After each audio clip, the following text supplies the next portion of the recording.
Hi കൂട്ടുകാരെ, അസ്സലാമു അലൈക്കും. അപ്പോൾ ഞാൻ വീണ്ടും ഒരു ചായക്കടീൻ്റെ വീഡിയോ ആയിട്ടാണ് വന്നിരിക്കുന്നത്. അപ്പോൾ നമുക്കതെങ്ങനെ ഉണ്ടാക്കാമെന്ന് നോക്കിയാലോ. അപ്പോൾ ഞാനൊരു വലിയ സവാള ഒന്ന് ചെറുതാക്കി അരിഞ്ഞ് ഒരു ബൗളിൽ ഇട്ട് കൊടുത്തു. പിന്നെ 2 പച്ചമുളകും ഇതേപോലെ ഒന്ന് വട്ടത്തിൽ അരിഞ്ഞിട്ട് കൊടുക്കുന്നുണ്ട് കേട്ടോ.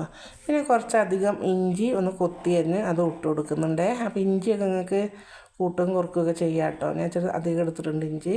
പിന്നെ ഞാൻ അതിലോട്ട് കുറച്ച് കറിവേപ്പില ഒന്ന് ചെറുതാക്കി അരിഞ്ഞിട്ട് കൊടുത്തു. പിന്നെ കുറച്ച് മല്ലിച്ചപ്പും ചെറുതാക്കി അരിഞ്ഞിട്ട് കൊടുത്തിട്ടുണ്ട് കേട്ടോ.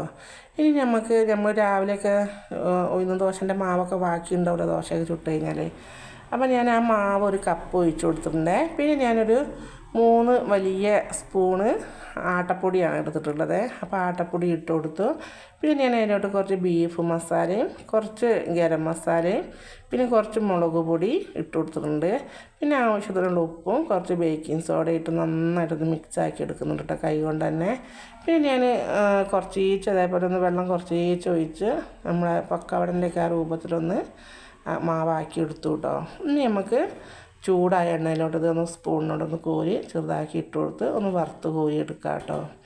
അപ്പോൾ തീയൊന്ന് കുറച്ച് വെച്ച് പൊരിച്ചെടുക്കണം, അല്ലെങ്കിൽ പുറം ഭാഗം പെട്ടെന്ന് വെന്തും പോവും, ഉൾഭാഗം വേവാണ്ടേ ആയി പോകും കേട്ടോ.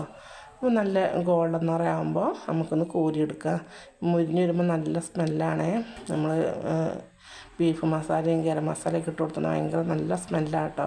അപ്പോൾ ഞാൻ പുറത്ത് അടുപ്പ് ചായക്കും വെള്ളം വെച്ചിട്ടുണ്ട്. 4 മണിക്ക് അത് ഉണ്ടാക്കുന്നത് കേട്ടോ. 4 മണിയാകുമ്പോൾ കുട്ടികൾക്ക് എന്തെങ്കിലും ചായക്കടി നിർബന്ധമാണ് ഇവിടെ. അപ്പോൾ എന്തെങ്കിലുമൊക്കെ ആയിട്ട് തട്ടിക്കൂട്ടി ഉണ്ടാക്കണം. അപ്പം നമ്മളെ ചായക്കടിയൊക്കെ റെഡിയായി. അപ്പോൾ ഇന്നത്തെ എൻ്റെ വീഡിയോ ഇത്രയൊക്കെ ഉള്ളൂ.